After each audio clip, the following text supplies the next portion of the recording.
Hey loves, how's it going? Today I am going to show you 10 tips on how to use washi tape in my Creative Minds journal. If you want to check out the journal, it is now available for order on creativemindsjournal.com.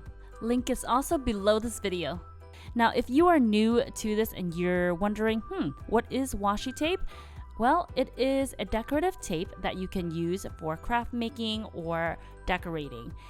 What makes washi tape so special is that unlike any other tape, it doesn't leave an icky residue behind. Therefore, if you stick it somewhere on your paper and you don't like it, you can peel it off and it wouldn't ruin your paper. Aside from that, it comes in many different designs and sizes that you can use. It's great for decorating and craft making. I love it because it's so versatile to use, it's very durable, and so I'm going to show you all the tips that I love to use when it comes to washi tapes. So for tip number 1, I like to create a swatch page, and this is a page that you can come back and see what the tapes are used for, or if you just need something to reference off of, then this is perfect. So for each swatch tape that I will be using throughout my journal, it represents something. So for instance, one is for mindset, one is for self-development, the other is just a marker for pages that I want to revisit. So those are just some examples, but of course you can customize your own and make it into what you need.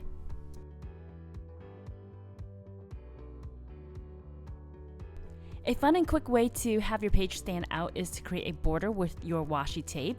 Here I am creating a page for all the books that I will be reading for the month, and this is just a really simple idea. At the same time, this page is going to stand apart and stand out. All I did was create a simple border around. From there, I add in a title, and then I made some doodles on the side. Number 3 tip is so simple and yet very effective. I always messed up on my calendar page whenever I use a pen, so I really love this tip, and it is to use washi tape to mark your monthly calendar.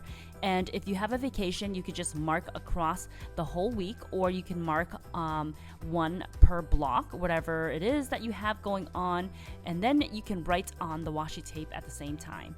This is such a great way to prevent yourself from messing up, and if you do mess up, you can always peel off the tape and start over. If you have some pages in your book or in your journal that you will need to revisit later on, or that you'll be coming back to many times, then this is a really quick and simple tip, and it's so helpful. It also looks really cute.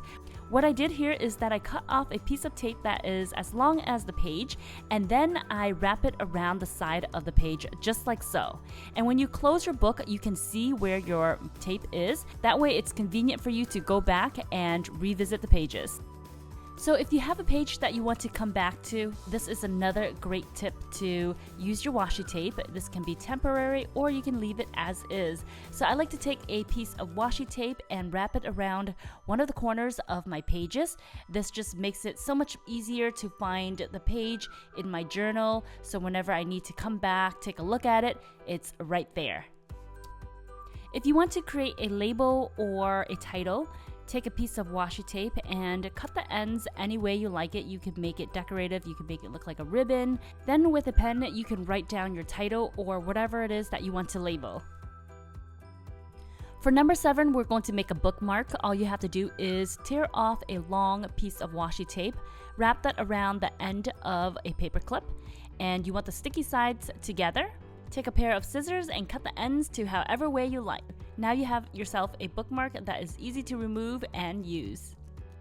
Now we're going to color code the pages. So you want to count how many pages you want to color code.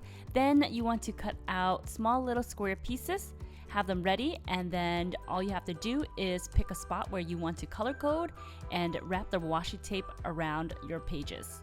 After doing so, make sure to add it into your index so that way you can reference back. Tip number 9 is great for if you have a mistake that you want to cover up. For this example, I just wanted to cover up a few words, and so I used 2 strips of washi tape, and then I just created a border design around that. Create any design you would like. Washi tape is just a great, easy way to cover up. In this last tip, this is a great alternative to using glue. Sometimes I like to glue on a photo or create collages, and it would create a ripple effect on my paper. Overall, this is just another great, quick, and simple way to add a photo onto your pages. Thank you all so much for watching. If you want to check out this journal, it is on creativemindsjournal.com. Link is also below this video. Other than that, make sure to give this video a like, share it, and leave a comment below this video. Let me know which tip is your favorite tip or which one you will be trying out. I really enjoy spending today with you. I love you, and I will see you next week. Ciao!